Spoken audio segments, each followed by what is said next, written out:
भक्ति सेवा में संलग्न होना एक आवश्यक विषय। वाणिपीडिया से महिलाएं, व्यापारी और मजदूर बहुत बुद्धिमान नहीं होते हैं और इसलिए उनके लिए भगवान के विज्ञान को समझना या भगवान की भक्ति में संलग्न होना बहुत कठिन है।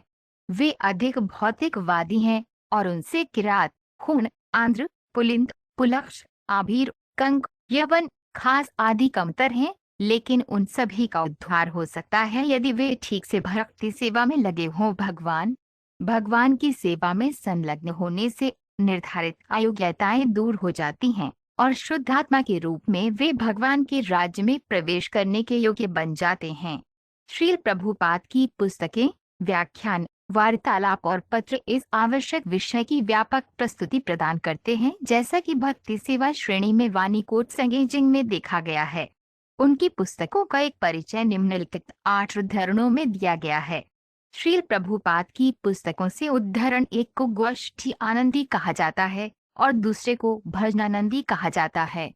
एक भक्त जो उपदेश नहीं देता है लेकिन हमेशा भक्ति गतिविधियों में संलग्न रहता है, उसे भजनानंदी कहा जाता है, जबकि एक भक्त जो न केवल भक्ति सेवा में विशेषज्ञ है बल्कि जो भक्ति के पंथ का प्रचार भी करता है और सभी प्रकार के अज्ञेयवादियों को हराता है, उसे गोष्ठी आनंदी कहा जाता है। चैतन्य चरितामृत अंत्यलीला 3.149। जैसे ही भक्त भगवान की भक्ति में लग जाता है, उसका शरीर तुरंत दिव्य गुणों से अभिभूत हो जाता है। ये लोहे पर कसौटी पत्थर के चुंबकीय प्रभाव की तरह कार्य करता है। दिव्य भक्ति का प्रभाव वैसा ही होता है। इसलिए शरीर परिवर्तन का अर्थ है शुद्ध भक्त पर भौतिक प्रकृति के 3 गुणात्मक गुणों की प्रतिक्रिया का रुक जाना। श्रीमद्भागवत 1 जून 28। मनुष्य के बुद्धिमान वर्ग को इस अवसर को गंभीरता से लेना चाहिए। सभी मनुष्य बुद्धिमान नहीं होते, इसलिए मानव जीवन का महत्व हमेशा समझ में नहीं आता। इसलिए मनीषिणम, जिसका अर्थ है विचारशील, यहाँ विशेष रूप से प्रयोग किया गया है।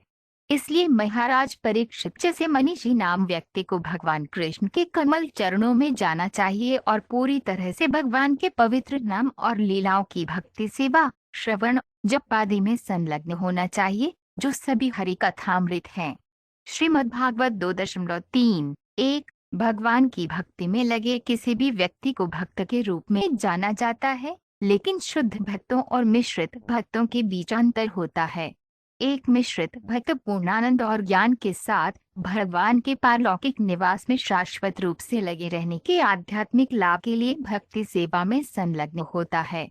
श्रीमद्भागवत 3.27-27। भक्ति में लीन व्यक्ति भगवान की महिमा गाते समय हृदय विदारक हो जाता है, क्योंकि भगवान उसे बहुत प्रिय है। जब वह भगवान के नाम, प्रसिद्धि आदि का गुणगान करता है तो वह लगभग एक पागल आदमी की तरह हो जाता है और उस स्थिति में वह कभी हंसता है, कभी रोता है और कभी नृत्य करता है। वह अपनी स्थिति पर विचार किए बिना इसी प्रकार आगे बढ़ता रहता है।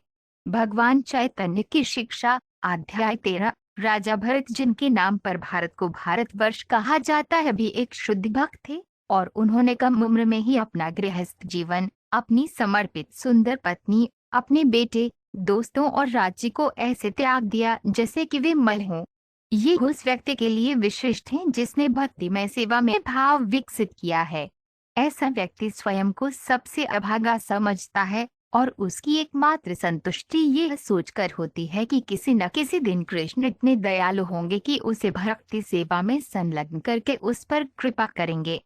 भगवान चैतन्य की शिक्षा, अध्याय 13। कैसे कृष्ण चेतना आंदोलन पूरी दुनिया का ध्यान आकर्षित कर सकता है और कैसे प्रत्येक व्यक्ति इस कृष्ण चेतना में आनंद महसूस कर सकता है, यह पद्म पुराण में इस प्रकार बताया गया है। एक व्यक्ति जो पूर्ण कृष्ण चेतना में भक्ति सेवा में लगा हुआ है, यह समझा जाए कि वे यह संपूर्ण विश्व की सर्वोत्तम सेवा कर रहा है और विश्व में सभी को प्रसन्न कर रहा है।